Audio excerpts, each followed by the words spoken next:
Halo teman-teman, perkenalkan nama saya Aurelius Arvindaru, bisa dipanggil Arvin. Saya mahasiswa Universitas Katolik Indonesia Santo Paulus Ruteng, Fakultas Keguruan dan Ilmu Pendidikan. Program studi pendidikan guru sekolah dasar.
metamorfosis kata. Sebelum kita ke materi, izinkanlah saya untuk memperkenalkan diri dulu. Baik adik, perkenalkan nama saya Aurelius Arvin Daru, kelas 2020A. Mata kuliah, tugas dari mata kuliah media dan sumber belajar. Baik adik-adik, sebelum kita ke materi, saya minta adik-adik untuk memperkenalkan diri dulu. Bisa? Bisa. Baik, mulai dari adik Raffi. Perkenalkan, nama saya Yunario Raffi Jiwa, bisa dipanggil Raffi. Saya berasal dari Reci. Nama saya Gilbertus Deneluto, bisa dipanggil Denil, asal dari Reci. Perkenalkan, nama saya Sebastian Usdaman, bisa dipanggil Sebastian, asal dari Reci. Perkenalkan, nama saya Justinus, bisa dipanggil Justin, alamat Reci. Perkenalkan, nama saya Bernardin Tulu juga, bisa dipanggil Tulu, asal saya dari Reci. Perkenalkan, nama saya Vini Isfaha, bisa dipanggil Vini Isnain, alamat dari Reci. Perkenalkan, nama saya Maurianus Afiturudung, asal dari Reci. Baik, terima kasih adik-adik. Adik-adik sendiri sudah memperkenalkan diri. Baik, langsung saja kita memasuki materi tentang metamorfosis kata. Baik, dari materi metamorfosis kata ini adik-adik, yang pertama itu ada pengertiannya dan ada juga proses dan ada ciri-ciri.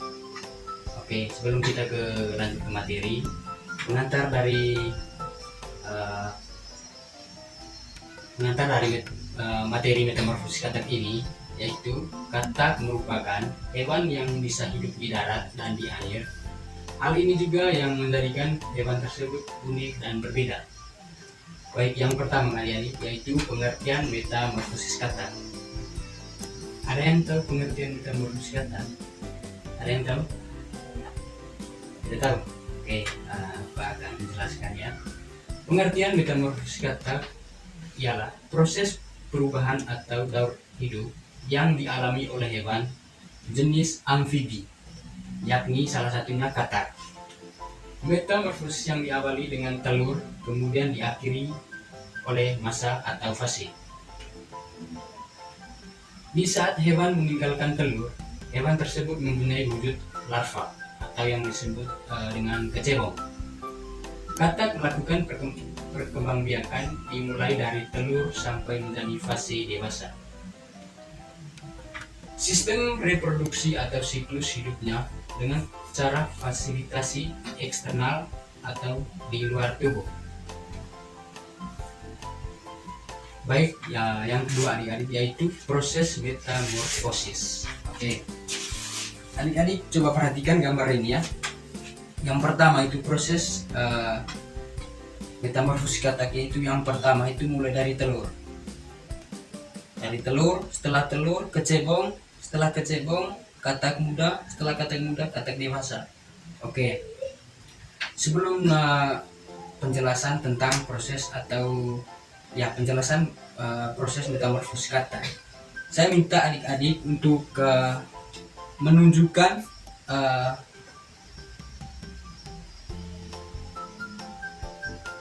proses dari metamorfosis katak atau urutan dari berbagai proses metamorfosis katak. Saya minta satu teman-teman atau adik-adik saya untuk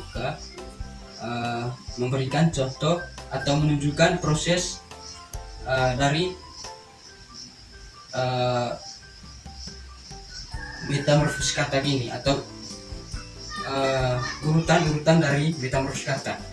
Oke, saya minta satu adik-adik untuk ke depan biar singkat ke Raffi. Yang pertama itu mulai dari Telur, terus yang kedua, kecebong, terus yang ketiga, katak muda, dan yang keempat. terakhir katak dewasa. Oke, terima kasih. Oke, adik-adik sudah melihat ini ya? Sudah paham? Sudah. Sudah paham? Sudah. Sudah. Oke, saya tanya sebentar ya. Sudah biasa. Oke, saya akan menjelaskan proses dari metamorfosis katak. Katak dapat berkembang biak dengan cara ovipar atau bertelur.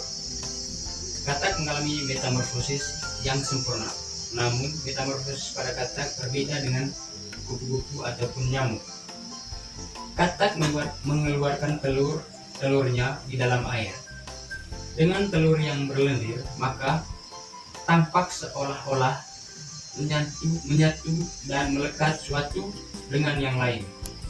Kemudian telur akan berubah membentuk kecebong atau berubu. Lalu berubu-berubu tersebut hidup di dalam air serta bentuknya pun mirip dengan ikan.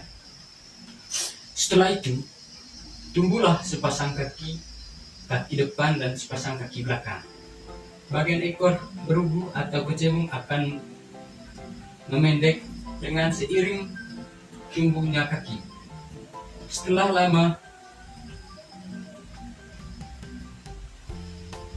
lama kelamaan, ekor berubu akan menjadi katak muda dan akhirnya seiring berjalannya waktu akan tumbuh terus-menerus menjadi katak dewasa. Pada katak dewasa, bagian ekor tidak akan tumbuh lagi karena ekornya sudah menyatu dengan tubuhnya. Yang ketiga, ciri-ciri katak. Katak adalah hewan yang termasuk ke dalam kelompok vertebrata atau hewan bertulang belakang yang bisa hidup di dua tempat, yakni di air dan di darat. Yang kedua, katak juga termasuk ke dalam hewan yang berdarah dingin atau puikilotom dan berkaki empat atau disebut dengan tetrapoda.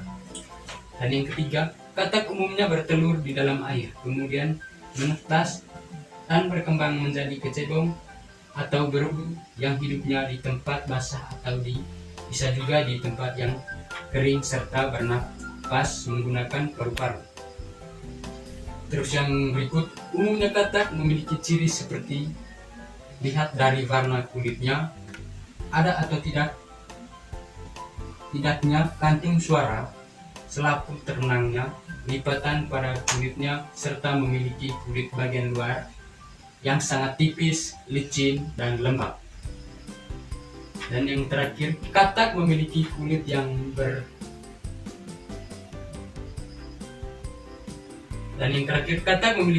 yang bergranula, halus dengan tanpa adanya sisik serta ada dua buah tangkai atau mempunyai kaki empat. Oke adik-adik, untuk pertemuan kita pada siang hari ini cukup sampai di sini. Saya minta adik-adik untuk penjelasan yang saya sudah jelaskan tadi untuk bisa baca kembali di rumah ya. Oke, sebelum kita pulang, saya minta satu orang untuk padu. Saya minta kakak Justin. Dari situ saja. Bapak Guru dan teman-teman, marilah kita berdoa. Dalam nama Bapa, Allah Bapa dalam surga, puji dan syukur kami aturkan kepadamu atas segala berkah dan perlindunganmu sepanjang aktivitas kami tadi. Sehingga saat ini kami mau pulang ke rumah kami masing-masing. Sudi kiranya Engkau tetap selalu menjaga kami, agar kami tiba di rumah kami masing-masing dengan dan selamat. Engkau kami puji, kini dan sepanjang segala masa. Amin. Bapa Putra Kudus, amin.